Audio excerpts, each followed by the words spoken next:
Nigel Farage, the former leader of the UK Independence Party, a Fox News contributor. Nigel, we always love having you on. We thought we'd be talking a lot more politics, but again, we're talking terror. When you heard Theresa May say a British-born citizen who has been investigated for his ties to Islamic terrorism, we had a guest on earlier that says that British-born was a shot at Trump. Do you look at it that way?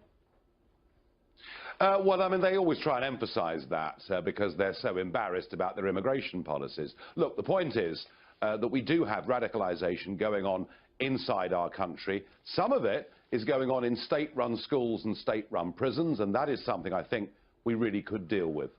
What is the atmosphere like in London today? I mean, you know, you had a number of years where nothing happened, and then suddenly this thing, which is so hard to protect yourself from, the guy takes a rental car, jumps a curb, kills people on a bridge, and then goes in and stabs somebody with a knife.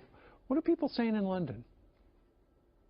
I mean, of course, people are remarkably calm, given what happened, and that, of course, is a good thing. But I really believe that some very searching questions are now being asked. I think the population of this country, and indeed most of the other European states, you know, we're now saying to our governments, look, frankly, you have brought this upon us through immigration policies and through not cracking down on extremism that has grown in communities. What are you going to do for us? So we're calm, but I do think we demand answers. How many people think like you? Well, you know, there was a survey the other day done by an institute called Chatham House, very neutral, and they showed 7 out of 10 European countries where the population, by majority, wanted a total end to all Muslim immigration. Now, I've never advocated that. All I advocate is that we have a proper vetting process. But it shows you that actually the public right across Europe are beginning to lose patience with this. Right. Oh, proper vetting. There's going to be protests outside the office as soon as your interview is done.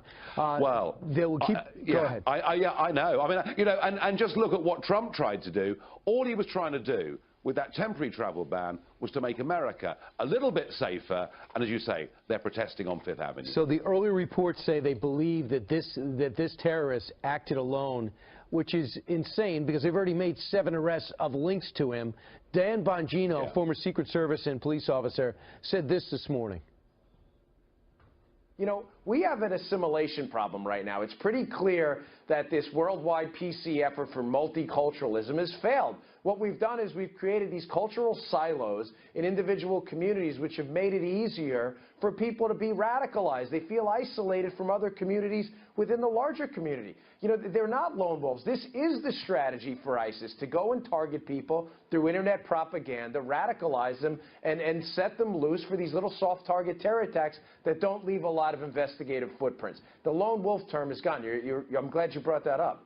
So how do you vet these individuals, and how do you force people to assimilate? Nigel? Well, forcing people to assimilate is not an easy thing to do. But, you know, very recently, I went to a suburb just outside Manchester where there was a whole community where in many cases they'd been in Britain for years and no one spoke English. So, you know, a good start is to make sure that everyone speaks the same language. And secondly, what needs to happen is the police and the authorities need to stop turning a blind eye. You know, there's a little town called Rotherham in the north of England where we saw the mass sexual exploitation of underage girls, and nothing was done about it because the police and others feared they might be thought racist if they did something about it. Sure. So we've got to be a lot more robust, a lot less fearful of being criticised. We've got to root out the problems that exist already within our country and be incredibly strict about who newcomers are. All right. Let's switch gears. Let's talk a little bit about what Devin Nunes, the chairman of the House Intel Committee, revealed yesterday. And that was during the Trump transition, apparently in December and January, the Intel apparatus in the United States of America picked up members of his transition team talking to various people not related to the Russian investigation, and apparently then a number of these documents have been distributed throughout the Intel community, perhaps with the intent of damaging Trump and associates. But what's really disturbing, Nigel, is the fact that under our FISA rules, the names of American citizens are supposed to be masked. But in this case, they were unmasked for all to see. What do you think's going on here? I find it amazing that when Trump said he was very upset about being monitored, he was basically called a liar. He was called delusional by everybody. And when the evidence comes out that proves that yet again, when Trump makes a statement, his direction of travel is nearly always right. And what we now see is the media coverage of that fact. Right. Infinitely smaller than the accusations that were being made this time last week. And I do honestly think, you know, you've had an election, you've got a winner. It would be nice, wouldn't it, if people could actually give this 45th president of the USA an even break. Here is Devin Nunes yesterday, who went to the White House after going to the CIA and NSA with his information. Listen.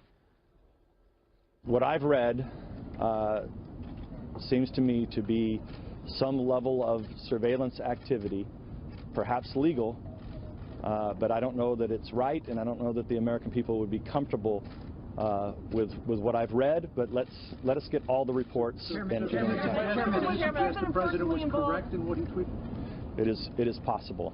And Donald Trump said yesterday he feels somewhat vindicated, Nigel. Because he had said that he felt the wiretapping was happening.